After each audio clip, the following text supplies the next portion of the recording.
Mais quelle année 2022 qui a été incroyable. J'ai commencé par 6 mois de voyage non-stop, donc ça c'était ouf. Et puis après j'ai eu un très gros projet. Du coup, salut ma louloute, tu l'auras compris, c'est une vidéo qui fait le bilan de cette année qui vient de s'achever. Ça sera une vidéo qui sera un peu plus improvisée que d'habitude. Ma volonté c'est vraiment de te parler comme si tu étais en face de moi. Donc ça sera clairement pas une vidéo qui va faire le buzz, mais pour les meilleurs d'entre vous, vous allez apprendre à me connaître, dans quelle direction va cette chaîne YouTube et tout ce que je publie sur Internet. Donc chaîne YouTube qui parle de voyage, on va parler évidemment de voyage, tu l'auras compris. Donc on va commencer avec cette thématique, et après il y aura d'autres thématiques, mais qui ont toujours un lien avec le voyage. Donc commençons par un petit récapitulatif. Je suis parti 6 mois, où, comment, quand, je t'explique tout. Donc fin janvier, je suis parti avec ma copine, j'étais pas tout seul. On a fait Toulouse, le nord de l'Espagne, le Portugal, et puis après on a fait beaucoup de pays d'Amérique du Sud, entre autres le Brésil, le Paraguay, l'Uruguay, l'Argentine, la Bolivie, et on a fini par le Panama. Donc on commence par Toulouse, je t'avoue que j'étais déçu. Après on est arrivé un jour, il faisait très froid, c'était l'hiver, il y avait de l'humidité, donc ça ne donnait pas envie de sortir, il n'y avait pas grand monde dans les rues. Donc je compte retourner à Toulouse un jour, mais cette fois ce sera en été pour profiter de la chaleur et voir si la ville est différente en fonction des saisons. Ensuite, du coup, on a fait le nord de l'Espagne. Donc l'Espagne, c'est un pays que je connais beaucoup. J'avais fait un tour de l'Espagne en 2016, donc 8 villes en 3 semaines. Et ensuite, en 2020, j'ai même fait un semestre de 6 mois dans le sud de l'Espagne, à Carthagène. Bon, pas de chance, je me suis pris le Covid, donc le premier confinement s'est passé là-bas pour moi. Donc retourner en Espagne, c'était comme un retour à la maison, mais cette fois, on a fait le nord du pays, la partie que je connaissais pas du tout. Enfin, je te dis des bêtises, on a fait San Sebastián que je connaissais déjà, une ville très mignonne qui est juste à côté de la France. En plus, t'as les meilleurs tapas de toute Espagne qui s'appellent des pinchos là-bas. Ensuite, on a fait Oviedo, donc c'est une ville étudiante assez cool. T'as pas mal de chemins de randonnée, de la montagne, t'es pas très loin de la mer, donc vraiment une ville que je te recommande. On a aussi fait Santiana del Mar, donc c'est un petit village et se considère comme un des plus beaux villages d'Espagne. Et c'est quelque chose que j'essaye de faire maintenant pendant mes voyages, parce que moi je préfère les grandes villes où il y a de l'animation, il y a de l'activité, mais j'essaye d'aller voir les petits villages pour voir la vie, comment se passe, pour voir comment se passe la vie dans la campagne, parce que c'est différent et ça t'offre une vision globale, complète du pays. Et on a fini par Santiago de Compostela, Saint-Jacques de Compostelle. Donc c'est vraiment une ville très atypique. Parce que quand tu penses à l'Espagne, tu penses à des bâtiments qui sont colorés. Là, tu as tous les bâtiments qui sont gris, très sobres. Et ça fait un contraste vraiment très impressionnant avec les bâtiments religieux qui sont magnifiques, merveilleux. Donc franchement, si tu as déjà l'habitude de l'Espagne, mais que tu as envie de retourner pour voir une autre partie du pays, le nord de l'Espagne, je te conseille vivement. Ensuite, on a fait le Portugal. Donc on a fait Porto, Coimbra, Aveiro, Nazaré, Évora et Lisbonne, évidemment. Alors, mon avis général sur le Portugal, et ça reste que mon avis personnel, c'est clairement pas le plus beau pays de l'Europe, mais il fait beau, c'est pas cher, c'est pas très loin de la France, et surtout les gens ils sont adorables. Pour moi, ça fait partie des peuples les plus adorables de l'Europe avec les Tchèques. Et gros point fort pour ceux qui ont un blocage avec la langue, parce que je sais que ça bloque beaucoup d'entre vous, il y en a qui ont peur de ne pas parler la langue du pays ou pas parler anglais. Eh bien, il y a énormément de Portugais qui parlent français. Et en dehors de la France et de la Belgique, c'est vraiment le pays avec le plus de francophones que j'ai pu voir. Donc souvent, ils l'apprennent à l'école, donc ils n'ont pas un niveau parfait. Mais si jamais tu as un problème au Portugal, tu trouveras facilement un Portugais prêt à t'aider. Donc déjà, super gentil. Et en plus, il t'aide en français. La ville la plus belle du Portugal, c'est évidemment Lisbonne. Donc c'est une ville qui prend plusieurs jours à être visitée, que ce soit le centre-ville comme les alentours. Par exemple, tu peux voir le château de Sintra. Mais un point négatif sur Lisbonne, c'est que c'est plein de touristes, plein d'attrapes touristes, qu'il y a une foule. C'est pas ce que je préfère. Donc si tu aimes les grosses villes, moi ma ville préférée, c'est Porto. Petite précision, Lisbonne et Porto, j'ai fait 2 vidéos sur ma chaîne YouTube, donc je t'invite à les regarder si tu es intéressé par ces villes. Donc Porto, c'est une ville très dynamique, assez grande, dans une vallée, donc un paysage assez atypique et pas très loin de la mer. Et le fait que ça soit moins touristique que Lisbonne, ça donne un côté bien plus authentique à la ville. Du coup, je te disais qu'on a fait aussi Coimbra, donc c'est une ville étudiante, vraiment sympa, avec beaucoup de patrimoine. Donc je te conseille aussi cette ville.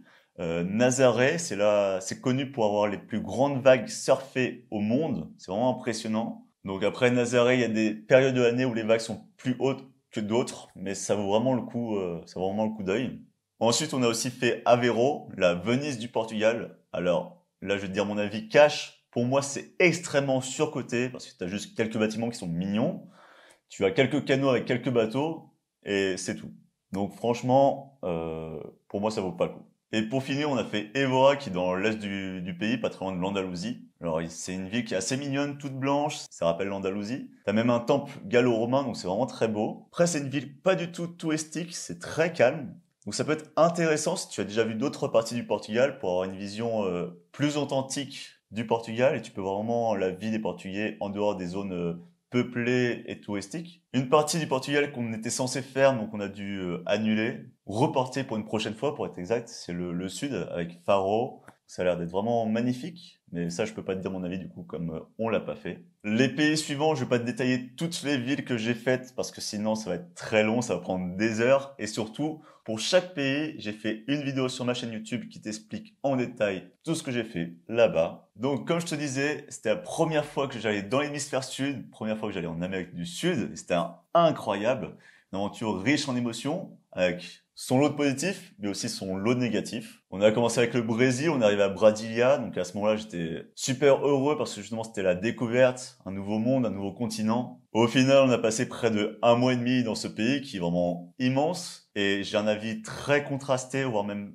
très dur avec le Brésil, parce que malheureusement, beaucoup de touristes ne connaissent que le Brésil à travers Rio et ses alentours, qui est, on va se l'avouer, la plus belle partie du pays, mais ce n'est pas représentatif de l'entièreté du Brésil. Après, Rio, soyons honnêtes, pour moi, c'est ma ville préférée au monde entier. Elle est magnifique. C'est une ville immense, mais tu as des quartiers, les quartiers riches qui sont assez calmes. Tu peux te balader même la nuit dans ces quartiers riches.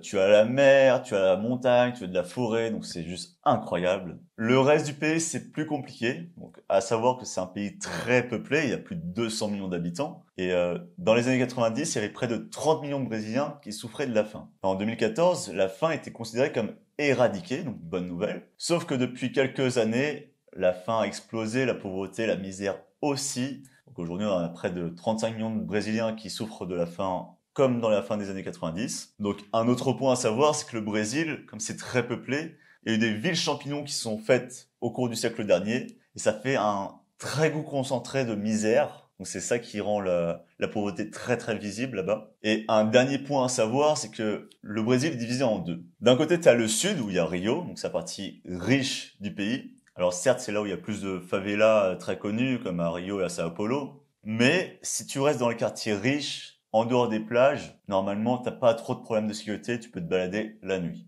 Et ensuite, tu as la moitié nord, donc entre l'Amazonie et le nord-est. Et là, c'est la partie pauvre du pays. Donc, certes, il y a des quartiers riches qui existent là-bas aussi, mais à partir de 20 heures, tu évites de sortir dans la rue tout simplement parce qu'il fait nuit et ça peut être assez craignos, quoi. Par exemple, on a visité les villes de Belém et de Fortaleza. Et dans ces villes, je sortais très peu mon appareil photo. Soit je prenais pas du tout et je prenais juste des photos avec mon portable. Et encore, on était très prudents. Je sortais rarement mon portable dans la rue, ou sinon il y avait ma copine qui surveillait. Et quand je sortais l'appareil photo, c'était que dans des zones très particulières où je savais que c'était safe. Sinon, il restait dans mon sac. Et donc c'est un sac photo et j'avais une protection anti-pluie, comme ça je pouvais la mettre et c'est plus difficile de la retirer, donc ouvrir le sac. Donc le Brésil, c'est vraiment, faut rester le plus discret possible en fait et paraître comme un local et pas paraître comme un touriste. Après, cette règle de le nord c'est dangereux et le sud c'est safe, c'est pas une règle générale. J'ai tendance à dire que plus la ville est petite, plus elle sera safe. Par exemple, toujours au nord, entre Belém et Fortaleza, on a fait São Luís, c'est une ville qui est connue pour le reggae brésilien, qui est vraiment un mouvement musical à part entière et très connu là-bas. Et c'est une ville avec plein de bars, plein de concerts. La nuit, on est sorti, il n'y avait aucun problème de sécurité. Ensuite, il y a une ville qui est à part, qui est ni au nord ni au sud, c'est Brasilia, c'est la capitale, donc c'est là où il y a l'armée, le gouvernement. C'est vraiment très safe à l'intérieur du centre-ville. Donc, comme je te le disais, j'ai fait 1 mois et demi au Brésil et c'est un pays qui est très fatigant. Déjà, par exemple, tu vois, la première fois que j'étais à Brasilia, on va au supermarché, on fait des courses et devant le supermarché, il y avait un homme qui était allongé au sol et je me suis réellement posé la question s'il était mort parce qu'il bougeait pas. Et bon, personne s'inquiétait, on a fait nos cours. Au bout d'1 mois et demi au Brésil, cette situation de voir quelqu'un au sol sans geste, sans mouvement, bah, ça devient habituel et tu te poses même plus la question de savoir s'il est mort ou non. Donc c'est une réalité qu'il y a à prendre en compte dans ce pays-là. Ensuite, quand on visitait les grandes villes brésiliennes, je dirais entre 40 et 60 fois par jour, il y a des personnes qui essayent de nous vendre des choses dans la rue. Alors, je dirais que la moitié n'est pas méchante, mais t'en as beaucoup qui sont très insistants. Et ça te donne une charge mentale qui est très fatigante. Donc, au bout d'un mois et demi, t'en peux plus. Et c'est quelque chose qui te pèse vraiment sur le long du voyage. Et je dirais que la ville qui était la plus chiante à ce niveau-là, où les gens sont extrêmement insistants, c'était Salvador de Bahia, donc une ville qui est très connue pour la culture afro-brésilienne. Et il y avait un vendeur dans la rue qui voulait nous faire des peintures parce que c'était la culture, c'était typique. Et nous, on a dit non. Et il nous a engueulé parce que en mode, c'est la culture, vous devez essayer. Et c'était très, très oppressant. Et un dernier point qui est fatigant au Brésil, c'est que donc c'est des grandes villes avec plein de monde. Et il y a plein de magasins où ils mettent des enceintes devant les magasins, dans la rue. Donc, musique à fond, ça te casse les oreilles. Et comme on a fait principalement de la grande ville, tu peux pas te reposer. C'est vraiment toujours ce bruit, toujours ce brouhaha pendant un mois et demi. Donc c'est extrêmement fatigant. Alors oui, comme tu l'as remarqué, je suis très dur avec le Brésil. Si tu veux vraiment faire le Brésil dans son entièreté, c'est des choses à savoir et il faut être prudent. Et je t'avoue que c'est un pays qui m'a profondément marqué, qui m'a même changé parce que tu as un niveau de misère, de pauvreté qui est juste hallucinant et ça te fait relativiser sur beaucoup de choses. Mais il n'y a pas que du négatif au Brésil, bien heureusement, et c'est quand même un pays que je recommande de visiter. Donc comme je te l'ai dit, il y a Rio qui est juste incroyable. Un autre de mes endroits préférés au Brésil, c'était Lençóis Maranhenses. Donc c'est un parc national qui est au nord du Brésil, pas très loin de São Luís. Donc pour faire simple, c'est une étendue de dunes à perte d'horizon. Je sais pas si ça existe, à perte d'horizon, à perte de vue, ou jusqu'à l'horizon. Tu m'as compris, ma louloute. Donc c'est plein de dunes, et entre les dunes, il y a plein de lagons. Donc c'est vraiment un paysage qui est unique. Et je te dirais que si tu as l'opportunité, c'est vraiment un lieu à faire une fois dans sa vie. C'est absolument pas sous-coté, donc c'était juste incroyable. Les autres endroits qui m'ont marqué le plus au Brésil, c'était quand j'ai visité des centres où on peut voir des animaux, des refuges d'animaux sauvages. Donc on a vu un refuge de tortues blessées à Victoria. Donc, bon, ça fait mal au cœur, mais au moins on sent qu'il y a un mouvement pour les défendre, pour les protéger, pour essayer de les réhabiliter dans la nature. Donc ça, c'était juste incroyable. Et on a aussi fait un parc qui recueille des oiseaux à côté de Iguaçu.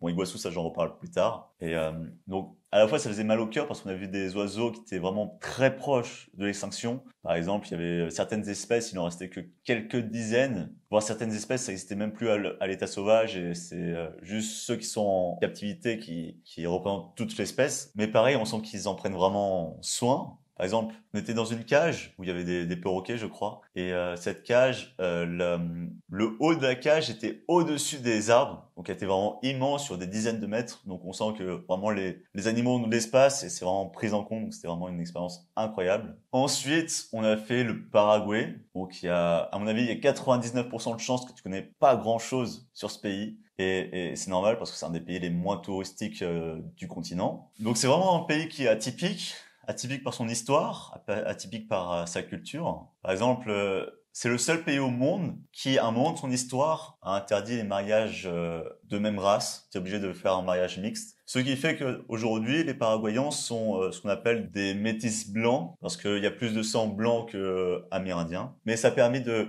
beaucoup protéger la culture amérindienne et la langue guarani, parce que c'est la langue du pays. C'était un pays très calme.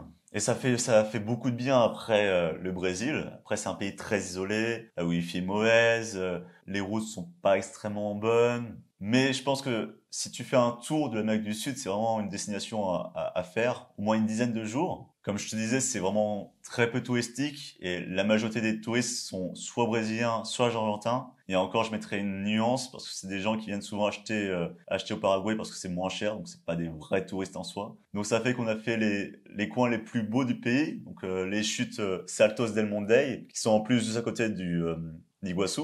Et on a fait aussi les ruines des missions jésuites. Et à chaque fois, il y avait extrêmement peu de touristes. Donc, on a des lieux qui sont juste incroyables et tu peux en profiter juste pour toi. Donc, c'était un sentiment unique. Et dernier point fort pour le Paraguay, c'est que c'est vraiment pas cher. J'ai fait près de 20 pays dans ma vie et c'est de loin le pays le moins cher que j'ai jamais fait. Par exemple, on était à Asunción, qui est la capitale du Paraguay. On a fait un resto qui était assez classe, en plus pendant la fête de Pâques. Donc c'est une des fêtes les plus importantes parce que c'est un pays encore très catholique. Donc les serveurs en costard, on a bien mangé, j'ai bu ma bière à côté. On a payé 7 euros par personne. Donc c'est juste incroyable. Faudrait compter le nombre de fois que je dis incroyable dans cette vidéo.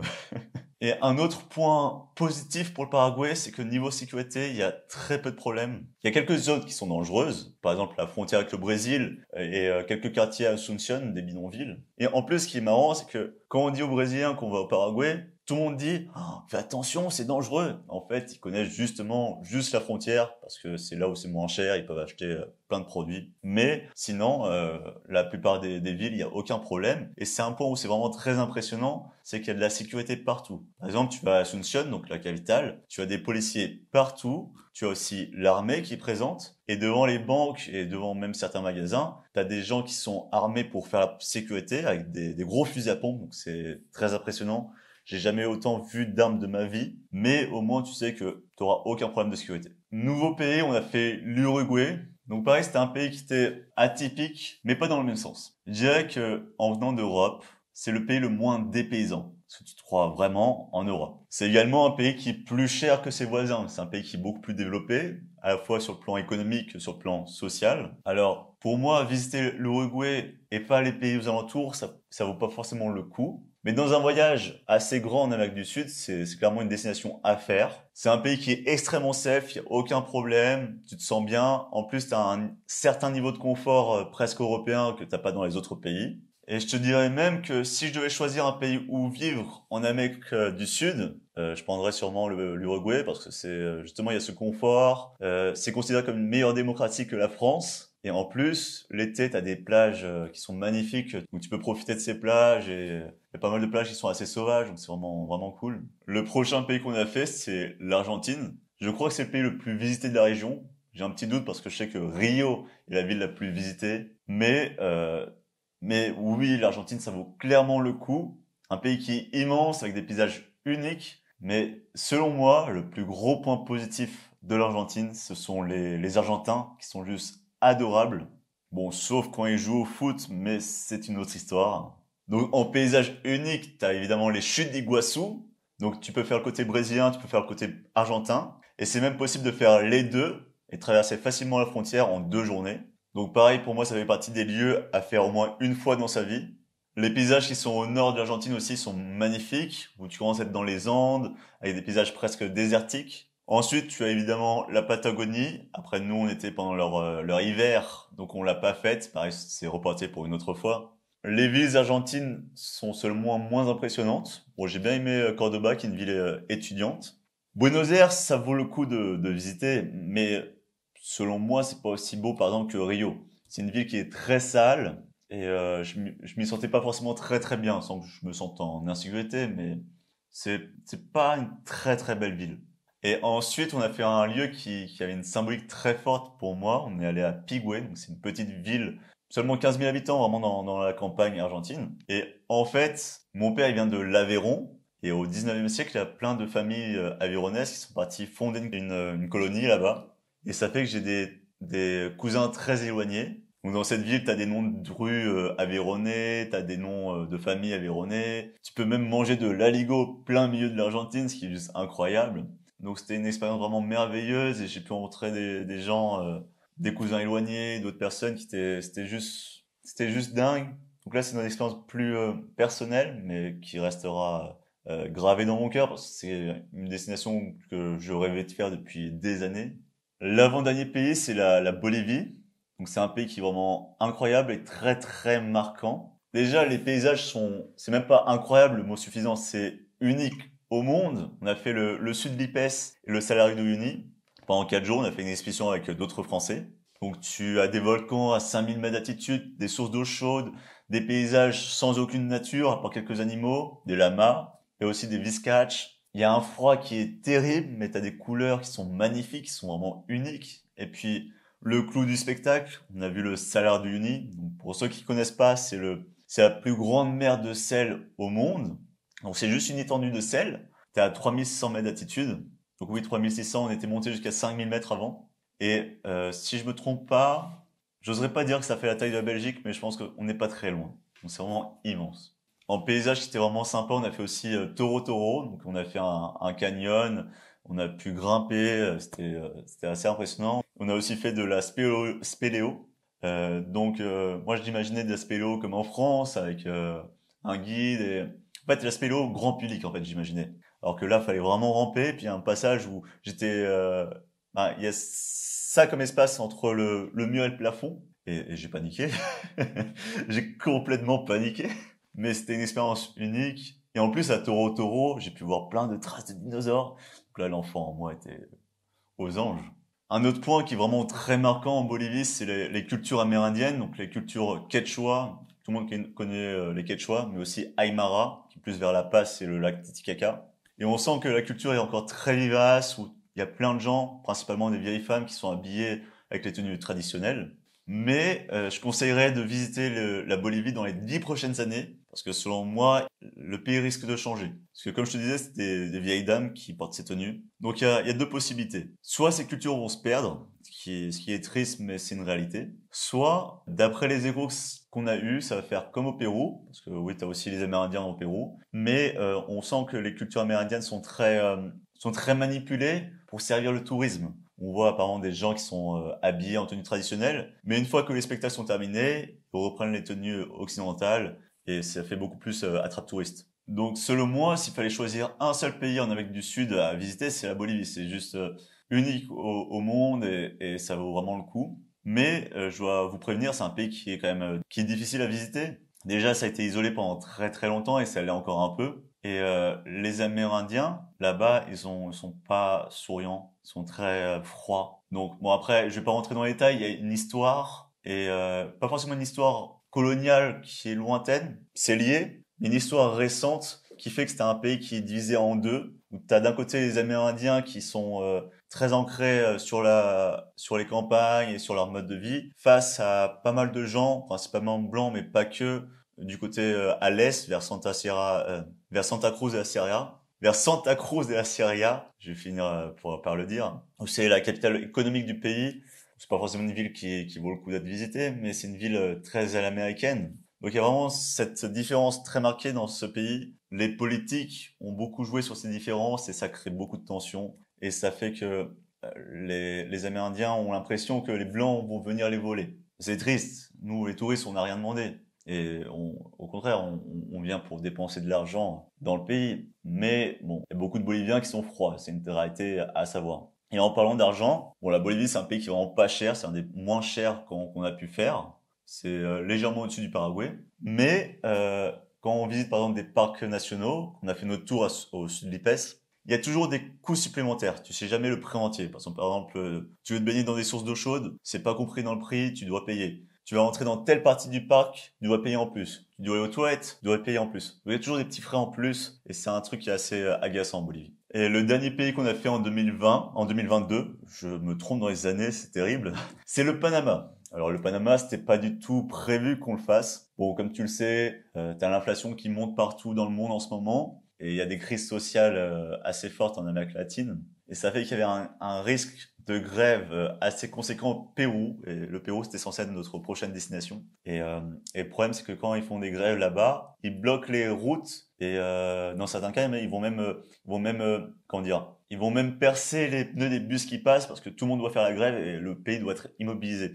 Donc c'est quand même un poil dangereux. Et en plus, on était totalement en retard dans notre planning. Donc on n'avait plus que 2-3 semaines. On s'est dit que pour visiter le Pérou, 2-3 semaines, c'était vraiment insuffisant. Donc à ce moment-là, on a essayé de trouver une autre destination pour qu'on puisse rentrer en France et avoir un point de chute entre la France et la Bolivie. Donc on a trouvé le Panama. C'est un pays en Amérique latine qui est considéré comme calme. Il y a très peu de manifestations. Et bien sûr, on est arrivé, il y avait les plus grosses manifestations depuis 1989. Donc génial. Et pareil, ils avaient bloqué des routes dans le pays. Et à savoir que le Panama, c'est tout en longueur. Et donc il y a qu'une seule route qui traverse vraiment tout le pays, la transatlantique, si je me trompe pas, transaméricaine. Et ils bloquaient cette route. Donc ça fait qu'on n'a pas pu visiter autant de choses qu'on le voudrait au Panama, ce qui était assez dommage. Mais n'empêche, le Panama reste une très belle surprise. C'est un pays où la nature tropicale est vraiment préservée, pas du tout comme au Brésil par exemple. Et donc c'était vraiment une très belle surprise. Et on a pu voir des parcs naturels, un en particulier à Valle de Alton. On avait des randonnées, donc c'est un ancien cratère, mais il y a toute cette nature. On a pu voir des paresseux, donc c'était incroyable. Et de près en plus, on a pu aller se baigner dans des thermes sous cette jungle, c'est merveilleux. Et le Panama aussi, c'est plein d'îles qui sont paradisiaques, donc des petits coins de paradis. Après, un défaut, c'est que le Panama est assez touristique. Donc, il y a un peu plus le côté tourisme de masse. Après, je pense aussi que le Panama a comment dire, des conditions de vie qui doivent être assez sympas. Parce qu'il y a Panama City, que tout le monde connaît. Donc, c'est la capitale. C'est une ville qui est très à l'américaine. Tu as d'un côté le quartier moderne avec les gratte-ciel à l'américaine. De l'autre, tu as le quartier colonial qui est super mignon. C'est une des plus belles villes coloniales que j'ai pu voir en Amérique latine. Et la raison pour laquelle c'est aussi beau, et c'est triste à dire, mais c'est aussi une réalité, il faut être cash là-dessus, c'est qu'il y a beaucoup d'argent, donc ça peut être rénové et vraiment mis en valeur.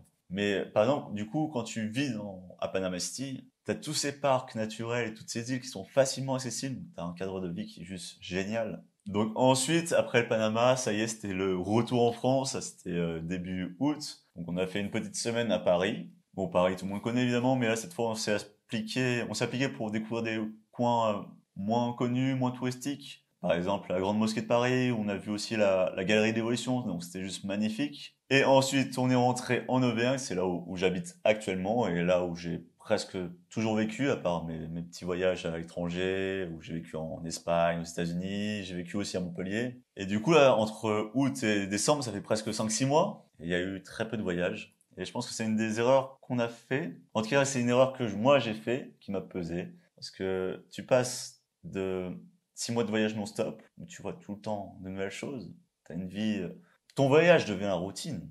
Et j'arrive en France, je ne voyage pas. Si j'ai fait quelques petits voyages pour profiter, pour voir la famille, les amis. Mais c'est plus vers la fin que j'ai fait ça, justement parce que je voyais que je ne sortais plus. T'as ce qu'on appelle la dépression du voyageur, et je pense que j'ai dû l'avoir un petit peu. Donc c'est un de mes objectifs en 2023. Ça, j'en reviens, j'expliquerai ça dans une autre vidéo, mais de faire quelques petits voyages tant qu'on est en France pour justement continuer à avoir cette découverte au quotidien. Donc on a fini cette partie voyage qui est sûrement la partie la plus longue de la vidéo. On va continuer sur la deuxième partie qui est aussi une de mes passions. La vidéo, la photo et puis on va dire plus largement la création de contenu. Donc moi, ça fait des années que je partage mes aventures sur Internet. J'ai commencé quand j'ai fait mon semestre aux États-Unis, parce que c'était un rêve de gosse. Et au début, c'était surtout des posts sur une page Facebook et les toutes premières vidéos de ma chaîne YouTube. À la base, c'est pas du tout pour aider les gens. À la base, c'était pour avoir des souvenirs pour moi. Parce que je savais que c'était un rêve de gosse et il y a des chances que je vais vivre ça qu'une seule fois dans ma vie. Et c'était aussi une manière de tenir informé ma famille, mes proches, mes amis. Puis ensuite, j'ai continué à partager mes aventures. Là, c'était sur Instagram, donc un voyage en Europe centrale en 2019. Puis après, mon expatriation, mon semestre en Espagne. Et là, je voyais qu'il y avait de plus en plus de gens qui s'y intéressaient, des gens que je connaissais pas forcément, qui me posaient des questions, qui me demandaient des conseils. Donc à partir de ce moment-là, sur Instagram, j'étais de plus en plus dans la logique de montrer mes aventures, mais essayer de aussi montrer des bons plans, des tuyaux et aider un maximum de gens. Et c'est ce que j'essaye de faire maintenant sur YouTube également, avec des formats plus longs. Donc cette année 2022, j'étais très actif en story sur Instagram et les gens ont vraiment suivi, ont vraiment adhéré à cette vision du voyage où, je sais pas, il y avait facilement, il y avait toujours 200 personnes en moyenne qui regardaient mes stories, donc on sentait qu'il y avait un certain engouement. Sur YouTube, je me cherchais beaucoup plus. J'ai essayé de faire une vidéo par semaine, être consistant. Mais j'avais encore du mal à trouver les thématiques et j'ai fait des tests. Par exemple, j'ai fait top 27 des anecdotes sur le Brésil ou encore une vidéo sur l'açaï, qui est un dessert brésilien. Donc c'était des sujets plus, comment dire, éducatifs, dans le sens, je présentais des faits, c'est presque comme des vidéos de vulgarisation et moins des vidéos conseils, où maintenant je mets mon focus sur les vidéos conseils. Mais un gros point négatif sur cette année, c'est que du coup, on a fait 6 mois de voyage qui étaient extrêmement intenses, avec en plus le Brésil, comme je vous disais, qui m'a fatigué et j'en pouvais plus. Et fallait que je sois actif en story sur Instagram. J'essayais d'être actif sur YouTube et faire une vidéo YouTube, c'est pas aussi simple que juste se filmer et publier. Il y a la préparation, donc ça prend plusieurs heures, le tournage qui prend plusieurs heures, le montage, faire la description, la miniature. Donc c'est quand même un travail conséquent. Donc ça m'a accumulé la fatigue. Et c'est pour ça qu'à la fin du Brésil, j'étais mort, j'étais cuit. Donc en arrivant au Paraguay, j'ai pris la décision d'arrêter les vidéos YouTube pour l'instant. À ce moment-là, j'étais pas encore sûr si j'allais rentrer en France dès l'été ou pas. et je voulais prendre le temps de réfléchir à vraiment pourquoi je fais ce contenu, dans quel objectif. Donc ça m'a vraiment fait du bien de prendre ce recul et de prendre le temps également de me reposer parce que on voulait faire tellement de choses dans ce voyage qu'il fallait avancer. Et de temps en temps, on a pris quelques jours pour se reposer, mais on a rarement pris. C'était très rare qu'on prenne une semaine en endroit pour vraiment se reposer. Et la dernière fois qu'on l'a faite, c'était parce que ma copine était malade.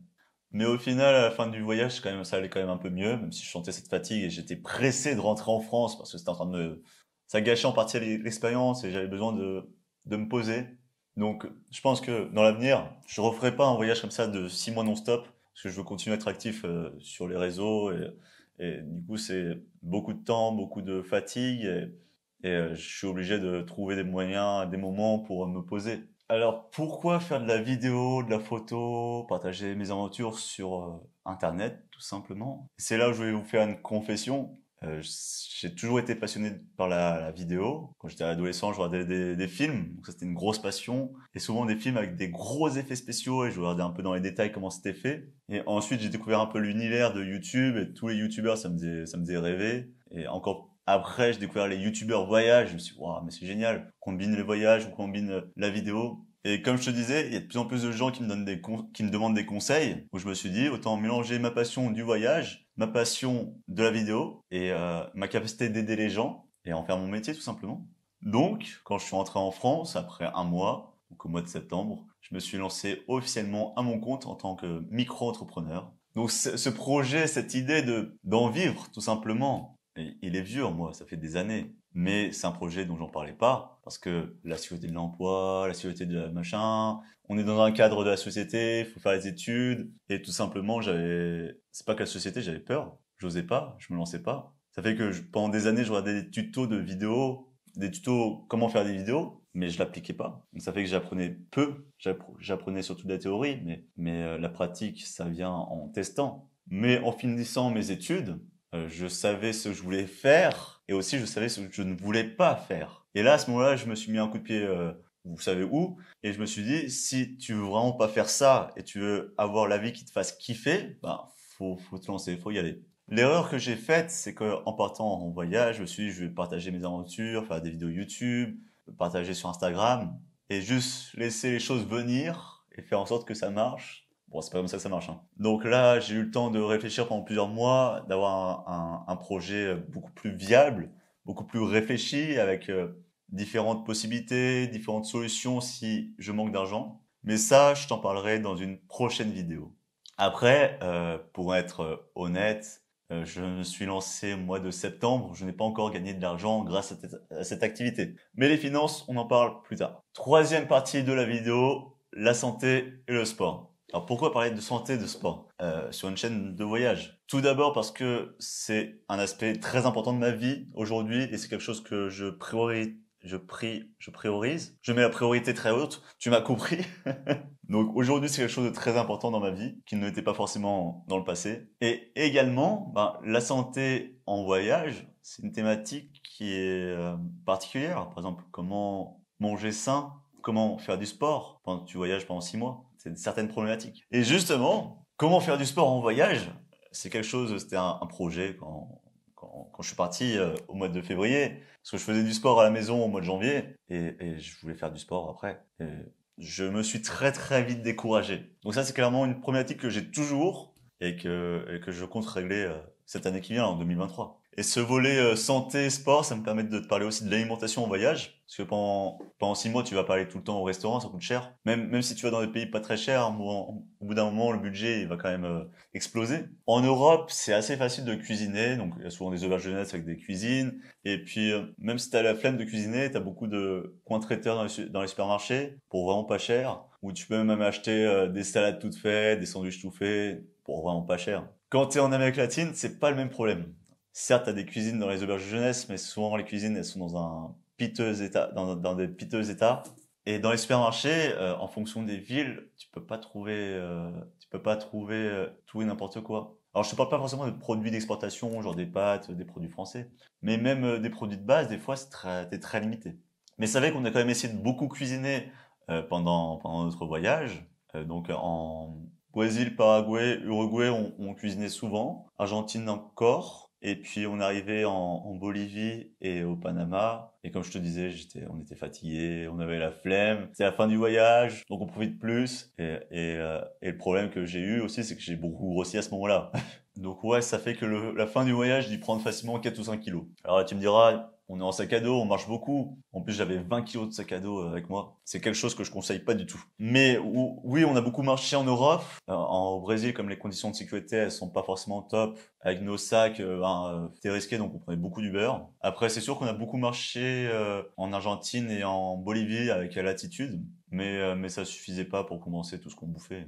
Donc retour en France au mois d'août, là, je me suis remis à la course à pied, c'est quelque chose que j'aime beaucoup faire depuis quelques années. Et cette fois, je l'ai fait avec beaucoup plus de profondeur. Là, je me suis vraiment formé et j'ai fait ma première course 5 km chronométrée officielle dans une course. Donc à savoir que je suis pas un grand sportif. Moi, au collège et lycée, je détestais le sport, je fuyais ça. Et ça en est vraiment à la fac où je me suis rendu compte que je fais pas de sport, je mange gras, je prends 8 kilos d'un coup. Ah, je suis essoufflé. Donc j'ai commencé à me remettre au sport doucement. Tout ça pour dire que bon, j'ai pas fait d'exploits sportifs dans ma jeunesse. Et là, du coup, cette course de 5 km, mon record en entraînement, c'était 35 minutes. Pour certains, ça va paraître ridicule. Et là, j'ai explosé mon record, j'ai fait 30 minutes 50. Donc c'était vraiment cool. Donc des objectifs sportifs et le fait de faire du sport en voyage, ça va être des objectifs pour l'année prochaine. Mais comme je te disais, il y aura une prochaine vidéo. Et maintenant, on vient sur la dernière partie de cette vidéo. Donc avant-dernière partie de la vidéo, parce qu'il y a une toute petite dernière partie à la fin, le budget. Parce que oui, tu t'en doutes, 6 mois de voyage, ça coûte cher. Donc ouais, 6 mois de voyage, j'ai vraiment essayé de trouver le juste milieu entre ne pas dépenser dans du superflu. Donc par exemple, la cuisine, justement, ça permet de réduire les coûts.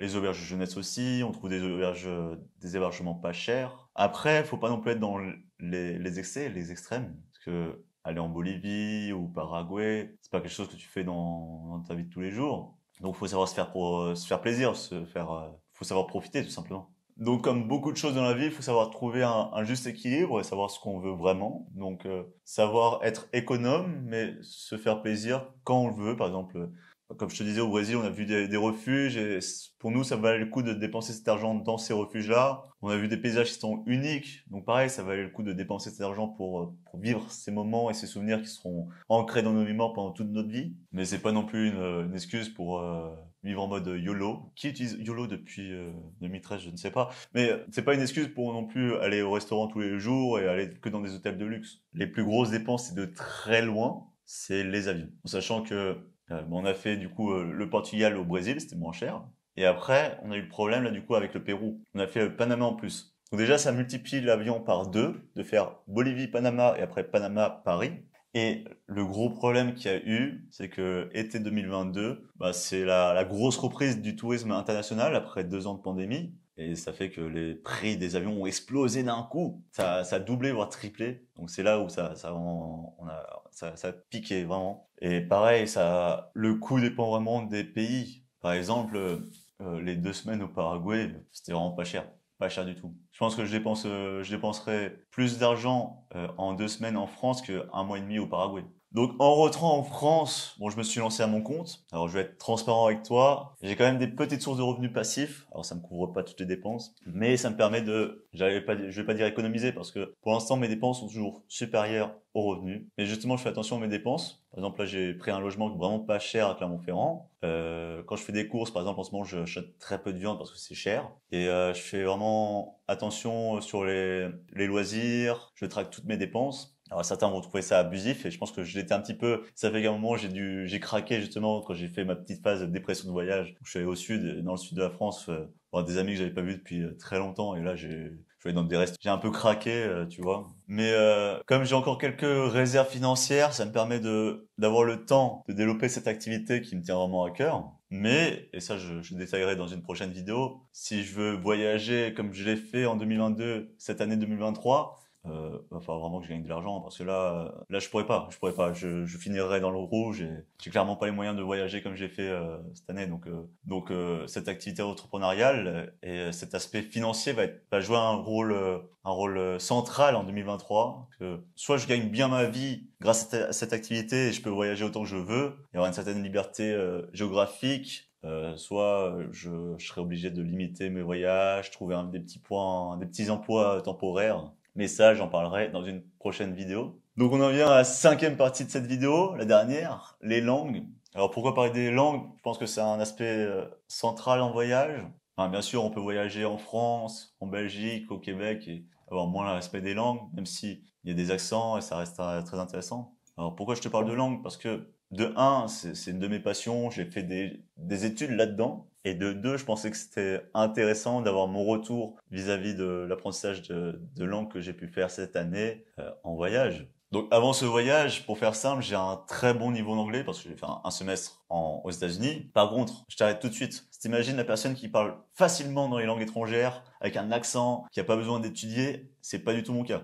Pendant le collège, le lycée, les langues étrangères, ça m'a fait vraiment galérer. Et aujourd'hui, quand tu m'entends parler dans une autre langue, j'ai un accent français terrible. Franchement, c'est ridicule. Mais je me dis, tant que les gens arrivent à me comprendre, c'est le principal. Donc j'ai un très bon niveau en anglais. L'espagnol, j'ai un niveau assez bon, je dirais assez élevé. Bon, quand j'étais en Espagne, du coup, je me suis pris le Covid et le confinement. Donc, j'ai pas pu améliorer mon espagnol autant que je voudrais. Donc, j'ai un niveau, je peux très bien parler avec des conversations, mais j'ai un manque de vocabulaire et je fais des fautes dans les temps du passé qui sont compliquées. Et après, je parle d'autres langues, mais ils sont pas forcément utiles dans le cadre de ce voyage. Genre, j'ai quelques petites bases en chinois. Donc bon, quand j'arrive en Espagne, c'est l'espagnol d'Espagne, donc j'ai pas de problème. En plus, dans le nord d'Espagne, je trouve qu'ils parlent. C'est plus facile de comprendre que dans le sud où j'étais à Carthagène, aucun souci. Et puis du coup, après, on a fait près plus de 2 mois au Portugal et en Brésil combiné. Et le portugais, j'ai jamais appris. Mais en parlant français et espagnol, à l'écrit, tu peux comprendre facilement. À l'oral, je trouve que tu as une très très grosse différence entre le portugais du Portugal et le brésilien,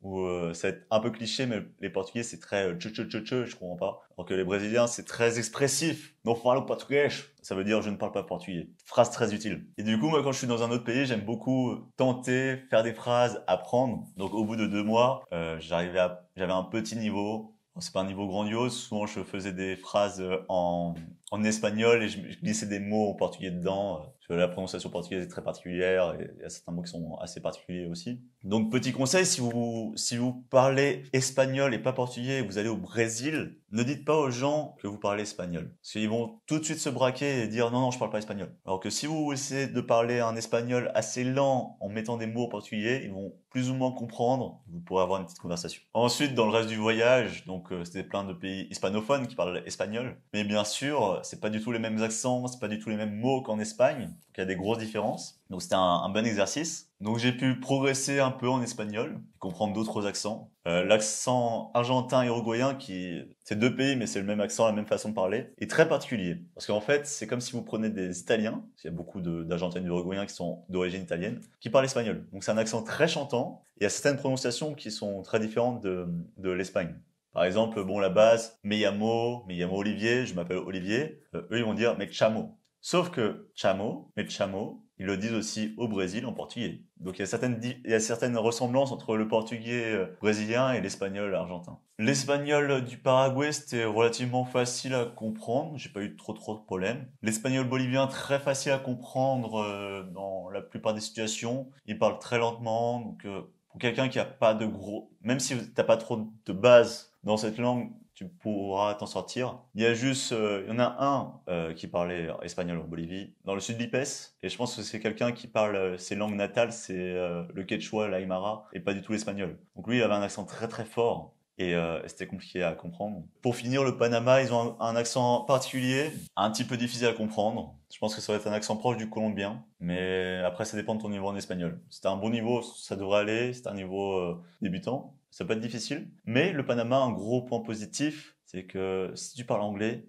là-dessus, tu auras aucun souci parce qu'il y a beaucoup d'Américains, il y a beaucoup d'étrangers, donc il y en a beaucoup qui parlent anglais. Et transition parfaite pour parler de l'anglais en Amérique du Sud, ne compte pas sur l'anglais. Voilà. Il y a des gens qui font un blocage et pensent que si tu parles anglais, tu peux aller dans le monde entier. C'est faux. En dehors des zones touristiques, donc à part Buenos Aires et Rio, l'anglais va pas t'aider.